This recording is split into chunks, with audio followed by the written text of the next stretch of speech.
This is a KSPS PBS election special discussing the Spokane City Parks and Spokane Public Schools ballot measures known collectively as Together Spokane. Hello and welcome to this KSPS election special. I'm your host, Doug Nadvornick. Spokane Parks and Recreation and Spokane Public Schools are offering an historic proposal on the November 4th ballot. It's called Together Spokane. It aligns two separate ballot initiatives to invest in every neighborhood across Spokane. There are more than 200 projects intended to emphasize youth wellness, recreation, education, and workforce development as well. Also arts and culture and public safety. Joining me to discuss this and what it would cost voters are Spokane Parks and Recreation Director Garrett Jones and Spokane Public Schools Superintendent Adam Swinyard. Welcome, good to see you. Thank you. I want to start before you merged the two projects. You each had ballot measures on your own, and so let's start with Garrett and talk about what were some of the needs that you had in terms of that ballot measure. Absolutely. So, in our organization, we look at performing an update to a master plan about every decade. And it was about 2020 when we established that next round of asking the community, what are we doing well? What are the trends? What are we missing? What are the gaps? And rather than drafting something internally, we went out to the public and said, what would you like to see before we put pen to paper? And that master plan really established those programs and those initiatives that we saw. And rather than that master plan sitting on the shelf, we decided, we really want to start on that program of what that investment package would look like. And through that, we shifted from, traditionally we've done bonds in Parks and Recreation, and we shifted to a levy because we heard from the public they wanted to see updated maintenance as well as new parks and renovated parks. And so then we proposed a levy package a couple times and unfortunately got delayed, and which got us here today with the partnership with SPS. So the levy would allow you to do more consistent work? More consistent work around just added maintenance, higher level of service, replacements, new parks, new restrooms, new playgrounds, new amenities system-wide. And that's what we heard from the public, that we want to see that system-wide approach and improvements to all our parks. So Adam, the Spokane Public Schools operates kind of on a regular maintenance and that sort of thing. So talk about where you were a few years ago with that. Yeah, so Spokane Public Schools, we're one of the largest school districts in the states. We serve around 30,000 kids, and we do that in 58 buildings, which encompass over 5 million square feet of space on over 600 acres. So there's a lot of space to manage and maintain. The average age of those buildings is 40 years old. And in the early 2000s, a plan was developed to take a steady, slow-as-you-go approach to updating and modernizing our building. And Doug, I'm from a small town. I know Garrett is too. Smaller communities, they just have a handful of schools. They can wait 30, 40 years, run a bond, update those handful of schools, and then wait another 30 to 40 years. With 58 schools, we could not wait 40 years, run a bond, and think that we could update and modernize all those facilities. The cost, the construction ecosystem, it's just not tenable. So that's where this, about every 6 years since the early 2000s, the school district has run a bond. We pick a handful of schools to replace or modernize. Every year, we update those older buildings with carpet, paint, HVAC, because we want to extend the useful life of those buildings as far as we possibly can. And we've been really successful at that. The old Sacagawea, we got that over 60 years. We got the old Glover over 60 years. We've been pretty successful at stretching the age of those buildings. But about every 6 years, we run a bond, pick a handful of schools, every year do that maintenance to extend the life of the other ones. It's been a really successful plan for our community. In 2018, former Mayor Condon came to us and said, what could we do together? How could we partner? And the fruition of that conversation was running a school bond and a library bond together. We exchanged land as part of that partnership. They gave us land for Yasahura and Peppersack middle schools. We exchanged land with the city for them to build the Hive off of Sprague for the new library. And we even built a library inside of one of our middle schools. So middle school and a public library, same space. Really great partnership of two government entities sharing resources, really trying to stretch the value. And in the summer of 23, the Parks Department came to us and said, we know you're getting ready to run your next bond. How could we work together? How could we partner? Going into it, we thought that was just going to look probably at the scale of the library partnership. As we met, as we studied, as we conducted outreach, it grew at a significant pace. And the scale has really become quite astonishing. Over 200 projects. 30 of those projects are featured partnership opportunities that wouldn't be available if these two ballot initiatives weren't developed through collaboration. So to both of you, what were the challenges of merging those two and trying to put together of 200 projects, how many of them could be done together?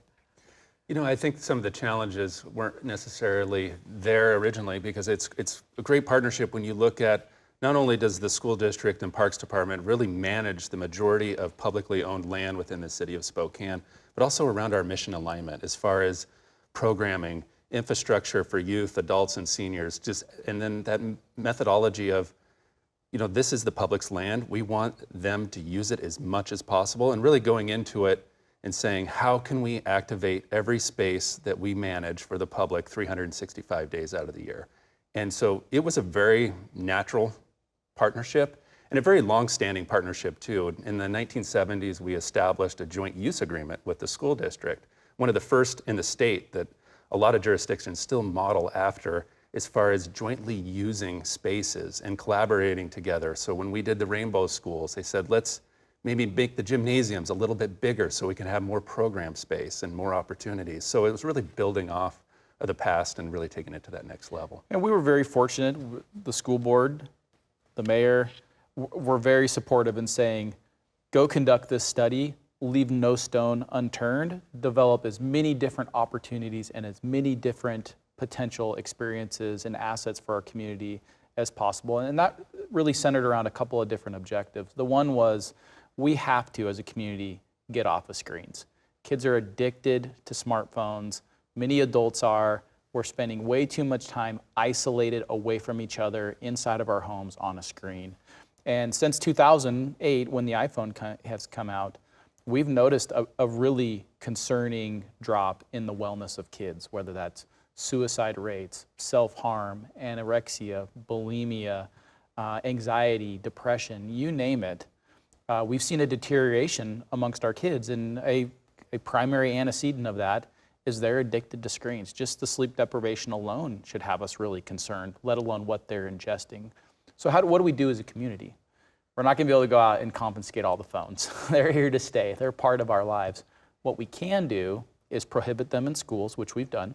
It's been wildly successful. We can also say every kid, every day, should be doing something after school that's active, a club, art, an athletic experience. Every kid, every day, let's get them off of their screens, out of their homes. Let's have them spend as many of their waking hours as possible not on a screen. We know that's going to be good for them. And we're already seeing the data in our schools. Kids that are in extracurriculars, their attendance gets better, their grades improve, and behavior issues go down. We know it works. The challenge, we're out of space. We have 8 soccer teams practicing on a 1-hour time slot on one field. We're turning kids away who want to play middle school baseball. We're bursting at the seams. And the Parks Department is having a similar challenge because adults are hearing this message that we should get off of screens, we should do active activities together in real life. It's not just resonating for kids, but it's resonating for adults as well. Yeah, so a great example is we perform an adult volleyball league. And typically we just we're able to schedule 120 teams. And that's always been enough to schedule that with our joint use agreement with the school district. And this year we didn't only see the 120 teams sign up at record pace, we had 131 teams on a waiting list. So double the capacity. So when you look at 10 adults per team, that's a massive amount of our community wanting to get together, whether it's after work, on the weekends, and recreate together. So we're starting to see that movement, not only from the kids, but the adults and the seniors as well.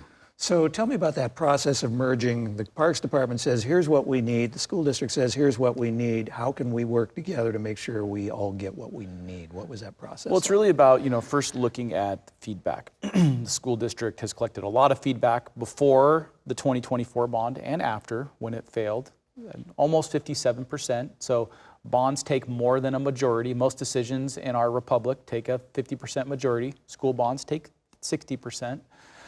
A lot of listening. what do people want? What do they want to see in the value of these projects? How do they want to see them be used?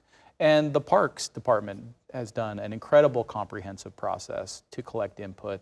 So then looking at what the community wants and then going and looking for where those opportunities. Aquatics is a great example. There's lots of interest on the school district side for kids around aquatics, whether that's swim lessons, high school swim team. There's lots of demand on the park side. To build a new aquatic center indoors is $60 to $80 million. We have some great outdoor aquatic centers, but they're only used for a small part of the year. So when you hear people talk about indoor aquatic center, that feels pretty daunting, 60, 80 million for an indoor center. So we scoured the community, we asked around, we found out that Spokane Colleges has an indoor aquatic center that they mothballed. It's just sitting empty. We went to the colleges and we said, how do we work together? Could we use this space for free if the school district supports modernizing it with bond dollars and the Parks Department operates it? And next thing you know, we've got an indoor aquatic center that is part of this initiative. It's the example of when everybody gives a little bit of something, when people aren't concerned about who gets the credit, who gets all the control, there's a lot of assets in our community. The days of us trying to go off alone and accomplish things are a thing of the past. The future is collaboration, working together. Who owns the land? Who could do the best job with the programming? Who could then help with marketing and getting people connected to it? Who can help with transportation? Coming together as a community, collaborating, is what's made these projects possible. So that's one of the more high-profile projects in the portfolio. Pick 2 or 3 others that maybe have third parties involved that are going to be, that you think are going to be pretty significant in the city. You know, one of the ones that makes me most excited is about what we're doing at Madison Elementary School in Franklin Park. And really the thought process of, let's not really think of it as just a standalone elementary school anymore. It's really that community center, that community hub gathering place with an elementary school in it. And that's really grown into something with private partnerships, public partnerships. It's really taken a new shape of what that facility is. So that'll be our headquarters of the Northside Boys and Girls Club to really activate that space. When you look at that location at Franklin Park, really in the heart of the city, you couldn't ask for a better location adjacent to a park to really activate a space within our community. And then we had Hoop Fest come to us and say, you know, we're seeing record numbers, whether it's in youth basketball, again in volleyball, pickleball exploding, and all these other kind of racket indoor sports. How can we come together? So now, rather than having a one gymnasium section within a school district, now we're able to expand that to a 5-court facility, a rec facility, that during the day when classes are going on for elementary school, there will be a partition that goes down so they can have their one gymnasium, and then we can activate that 4-plex next to it, whether that's senior pickleball or other programming activities. And then when school is up, we can open up that partition. Now we have that 5-plex. And then that just continued to build on. We went to the P&Q, so we're the largest volleyball tournament here regionally, and said, you know, you have a lot of, you know, these temporary courts that you put down for 2 weeks out of the year. What do you do with them? And they said, well, we just put them in storage. And we're like, well, could we use that? So rather than, you know, investing $10 million into a wood floor, they said, absolutely, that's great. We love it so much, we'll buy new ones for this facility because we love the vision. So the synergy of just partnerships, building on partnerships now, and these have always been these priorities within the community, but we just financially have not been able to get there. And now these partnerships between public and private and public, and it really started as, man, 2 government agencies are working together, and then that continues to layer on all these organizations coming to us, whether it's capital dollars or programming, to help and want to be a part of that. And we're still getting a lot of outreach now of organizations saying, how can we help? How can we be a part of this? And when we look at that Franklin Park complex and the updates to the ball fields, and really that being the youth ball field mecca of the Central Spokane, and that activation, it's really going to change that region of Spokane in a very positive way. And when you play that out, so what does that look like on a snowy January day? In the old way of doing things, that building would be sitting there and it'd be full of kids learning to read and write and go through their school experience. which is great. But the future is that building sitting there on a snowy January day. Kids are in classroom, learning how to read, learning how to write. Adult seniors on the pickleball courts, recreating. A court devoted to toddler playtime where young parents can bring their toddlers in to move around and socialize because it's too cold outside. In the evening, that school, instead of sitting empty, now it's full of kids through K through 8th grade at a Boys and Girls Club. There's adults playing volleyball on several courts. There's a youth basketball team playing on another court. Those are starkly different visions, and we're really excited for that opportunity. Another really great partnership project is the new Trades High School, a partnership with Spokane colleges. And we know there's a huge demand amongst kids wanting to be in the vocational trades experiences sooner in their academic journey. We know from business and industry that they are desperate to find trades, people to work in the trades. And through a partnership, we'll have a new Trades High School on the Spokane Community College campus. They have some incredible technical programs. It'll be a full day 9th through 12th grade experience for kids. When they walk across the stage, we're going to hand them their high school diploma and their 2-year technical degree, debt-free, ready to enter the workforce.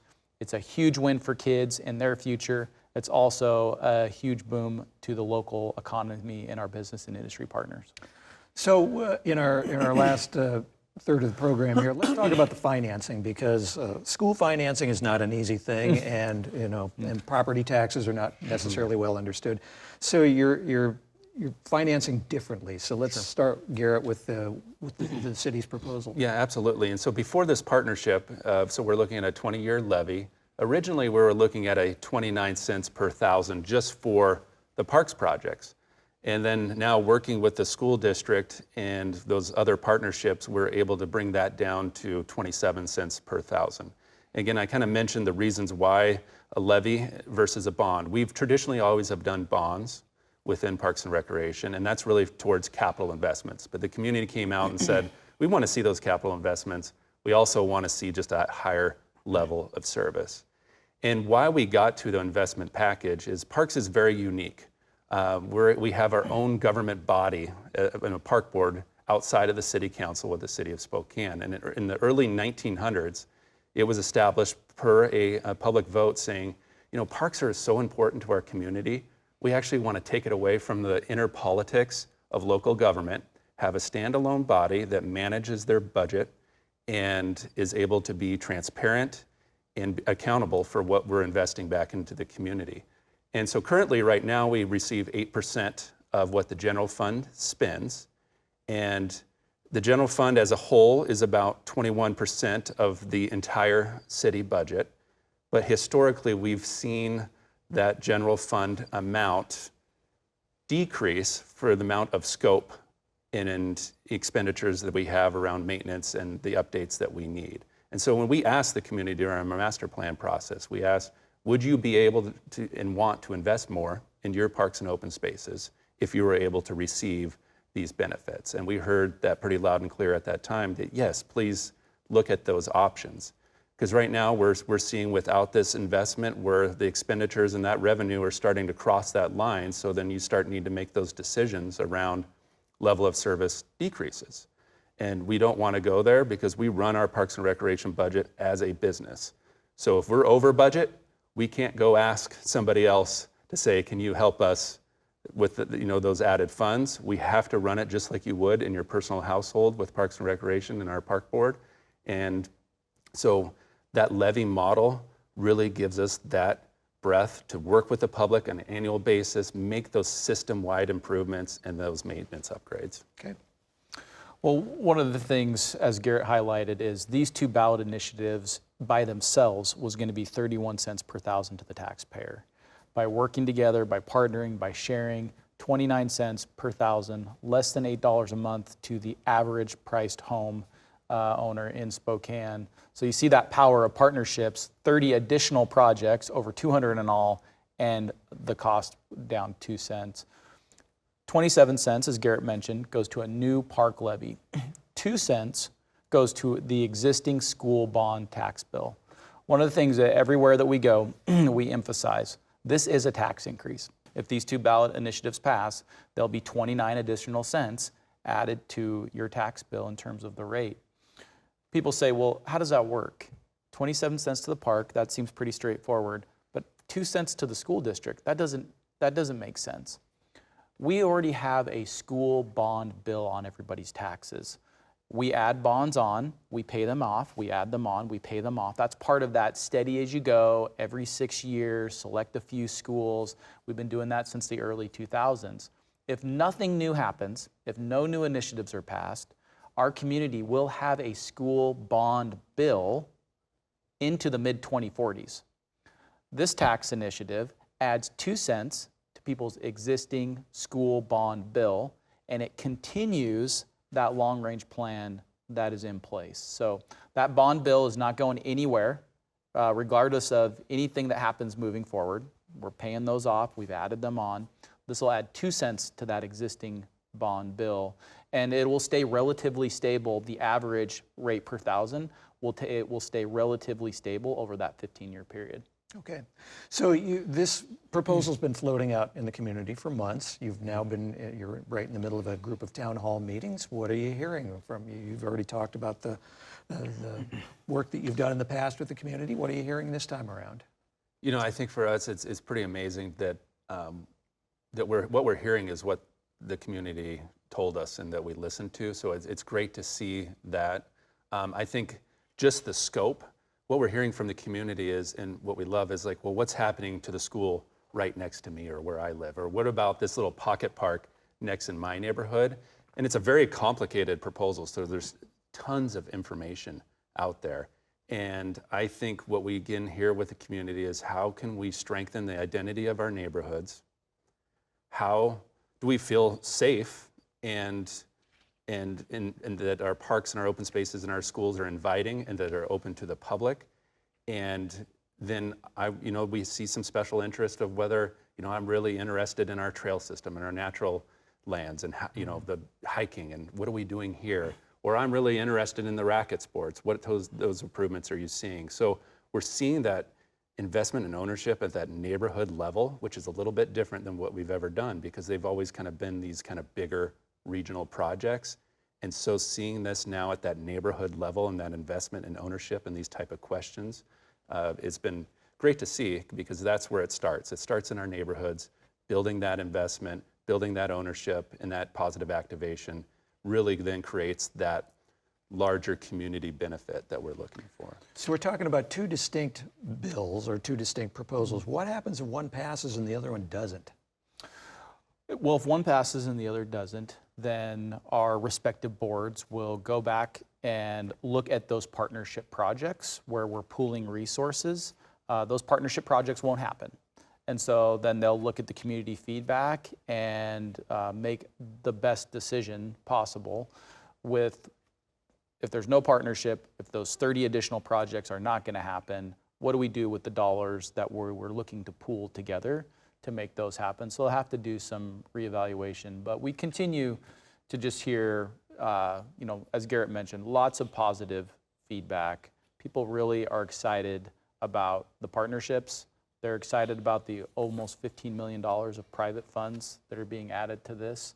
And really what we're hoping is every member of the community looks at these over 200 projects and they ask themselves, is anything in here save me money?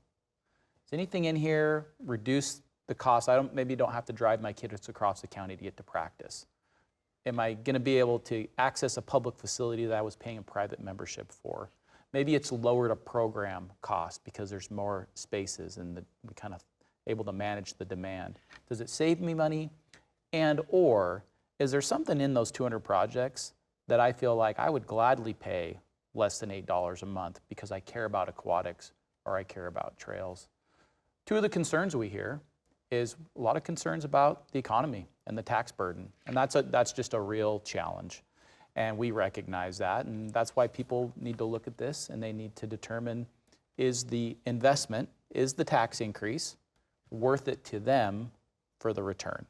And we recognize the tax burden. And then we hear lots of concerns about public safety.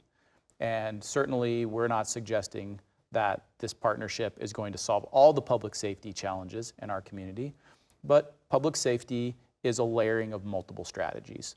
We need kids to be active outside the school day. We need to activate our parks and public spaces. And I know that that's something that Garrett and his team have thought a lot about in terms of park safety. Yeah. When we look at park safety, I always use an example of this small little pocket park in West Central called Dutch Jake's Park. And a number of years ago, our community came to us and said, we don't want this park anymore. Like, we're seeing negative activity. Families aren't using this park. It was in the highest call for service locations within the city of Spokane. And when we looked at the public safety, that concern, it's really a multifaceted approach of, one, just that engagement with the neighborhood.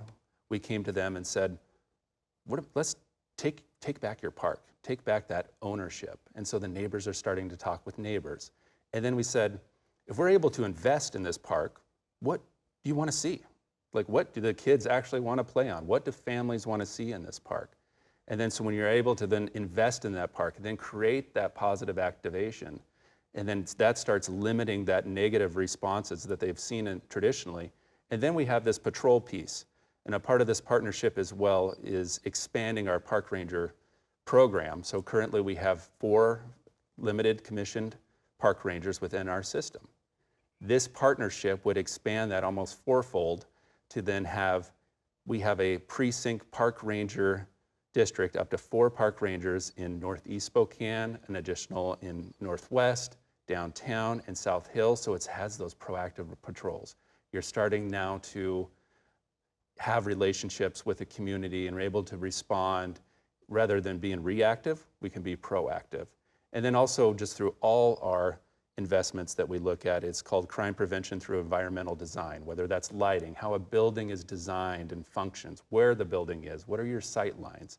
So each one of those improvements would look at it through that lens to make sure that we can create a safe environment. Garrett Jones is the director of the Spokane Parks and Recreation Department. Adam Swindard is the superintendent of Spokane Public Schools. Thank you both for your time and thoughts. And thank you for joining us. To learn more about the Spokane Parks and Recreation Levy and the Spokane Public Schools bond on the November 4th ballot, visit togetherspokane.org. And property owners can find a calculator to see what these 2 ballot initiatives would cost you, again at togetherspokane.org/cost. Thank you for joining us. I'm Doug Nadvornick.